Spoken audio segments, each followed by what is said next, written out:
Halo semuanya, pada video singkat kali ini kita akan membahas tentang pengertian dan hubungan antara kebudayaan dan masyarakat. Secara pengertian, kebudayaan adalah suatu cara hidup yang berkembang yang dimiliki oleh sekelompok orang dalam suatu wilayah, serta diwariskan dari generasi ke generasi.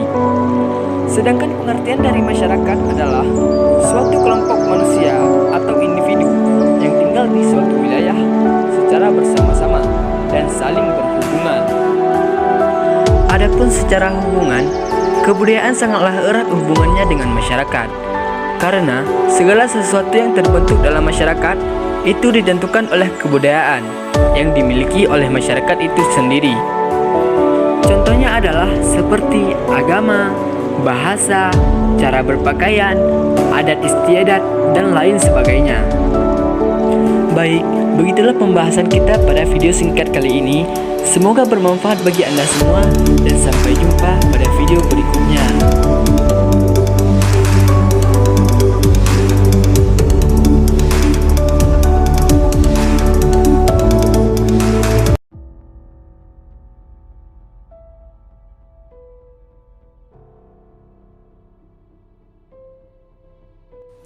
Selain teori evolusi yang dikemukakan oleh Darwin, ada beberapa teori evolusi lainnya. Di antaranya adalah teori evolusi yang dikemukakan oleh Jean-Baptiste de Lamarck dan Auguste Weismann. Berikut ini adalah beberapa perbandingan ketiga teori evolusi tersebut. Yang pertama, mari kita bandingkan teori evolusi Darwin dan teori evolusi Lamarck. Menurut Darwin, evolusi berlangsung karena adanya seleksi alam. Hanya individu-individu yang memiliki sifat-sifat yang cocok dengan lingkungannya yang mampu bertahan hidup dan berkembang biak. Individu-individu yang tidak mampu beradaptasi akan mati sebelum dapat berkembang biak. Kemampuan untuk bertahan hidup dan berkembang biak dapat diwariskan dari induk kepada keturunannya.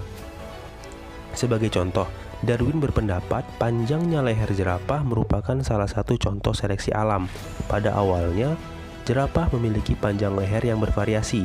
Jerapah berleher panjang mampu menjangkau daun-daun yang ada di pucuk pohon untuk memakannya. Akibatnya, jerapah berleher panjang mampu hidup cukup lama untuk melakukan perkawinan. Nah, jerapah berleher panjang yang kawin dengan sesama jerapah berleher panjang akan menurunkan sifat atau ciri tersebut kepada keturunannya. Jerapah berleher pendek akan kekurangan pangan karena tidak mampu mencapai daun-daun yang tinggi. Akibatnya mereka mati atau terseleksi oleh alam sebelum mereka mampu melakukan perkawinan. Hal itu menyebabkan jumlah jerapah berleher pendek terus berkurang dan pada akhirnya hanya jerapah berleher panjang yang tersisa. Mereka itulah yang lolos seleksi alam karena cocok dengan keadaan lingkungannya. Sementara itu, menurut Lamarck, evolusi terjadi saat suatu organisme menggunakan suatu organ tubuh secara terus-menerus sehingga organ tubuh tersebut mengalami perubahan, atau dikenal sebagai hukum use and disuse, atau yang digunakan dan yang tidak digunakan. Bagian tubuh yang digunakan secara intensif untuk menghadapi suatu lingkungan tertentu akan menjadi lebih besar dan kuat. Sementara bagian tubuh yang jarang digunakan akan mengalami kemunduran. Perubahan sifat atau ciri-ciri yang diperoleh dari lingkungan tersebut dapat diwariskan kepada keturunannya. Lamarck menduga bahwa leher jerapah yang panjang merupakan akibat penarikan atau peregangan selama bertahun-tahun. Jerapah menarik lehernya untuk mencapai daun-daun pada pucuk pohon sehingga leher itu tumbuh memanjang. Perubahan bentuk tubuh itu selanjutnya diwariskan kepada keturunannya. Namun, seperti halnya Darwin, Lamarck juga percaya bahwa makhluk yang paling sesuai atau cocok yang akan bertahan hidup. Oke, itulah perbandingan antara teori evolusi Darwin dan teori evolusi Lamarck mengenai panjang leher dari jerapah. Nah, sekarang kita masuk ke teori evolusi Darwin. Kita bandingkan dengan teori evolusi Auguste Weismann. Auguste Weismann adalah seorang biologiwan Jerman pendukung teori evolusi Darwin. Namun, tidak seperti Darwin, Weismann berpendapat bahwa perubahan sel-sel tubuh akibat pengaruh lingkungan tidak diwariskan kepada keturunannya. Evolusi menyangkut pewarisan gen-gen melalui sel-sel kelamin. Hal ini berarti bahwa evolusi berkaitan dengan gejala seleksi alam terhadap faktor-faktor genetik. Weismann berpendapat bahwa sifat leher panjang dan leher pendek pada jerapah dikendalikan oleh gen. Gen untuk leher panjang bersifat dominan, sedangkan gen untuk leher pendek bersifat resesif. Oleh karena itu, jerapah berleher panjang merupakan keturunan yang bersifat homozigot dominan atau heterozigot. Sebaliknya, jerapah berleher pendek merupakan keturunan yang bersifat homozigot resesif.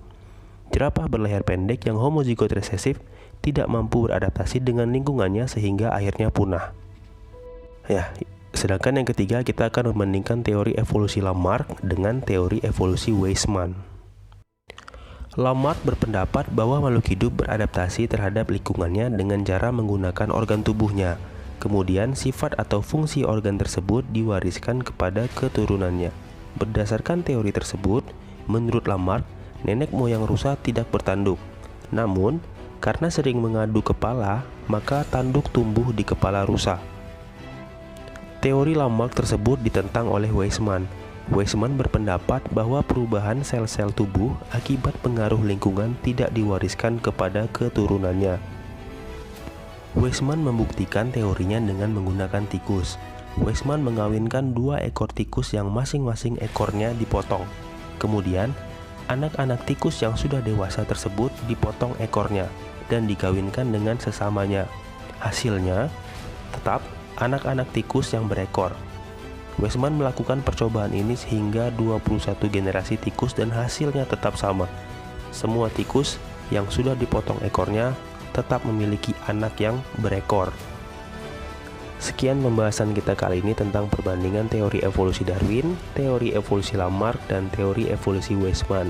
Semoga membantu. Terima kasih, sampai jumpa di video selanjutnya.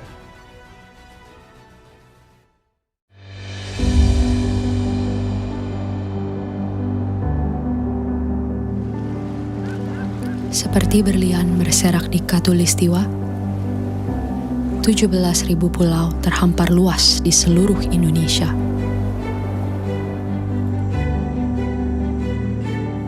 Lebih dari 700 bahasa, 300 suku, beragam budaya dan agama,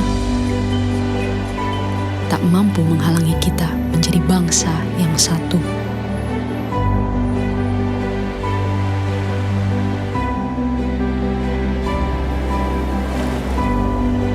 Pekerjaan besar memang untuk bisa melihat Indonesia dari mata yang sama dan bukan dari sudut pandang yang berbeda.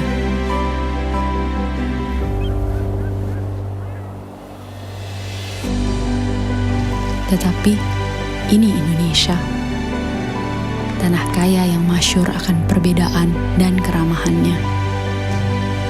Tanah lahirnya masyarakat yang terbuka dan memiliki daya juang tinggi.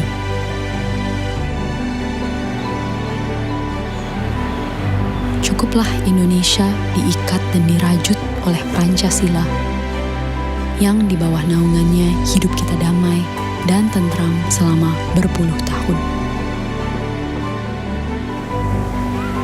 Mari beri Pancasila roh yang hidup, yang Bhinneka Tunggal Ika, yang walaupun berbeda, kita tetap satu, tetap Indonesia. Bhinneka Tunggal Ika.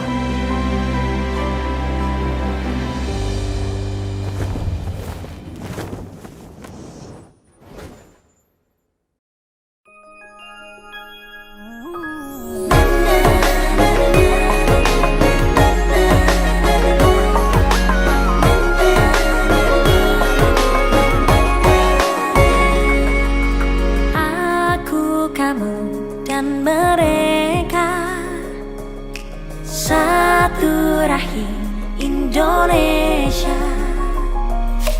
Asal kita memang beda, tapi tetap saudara. Satu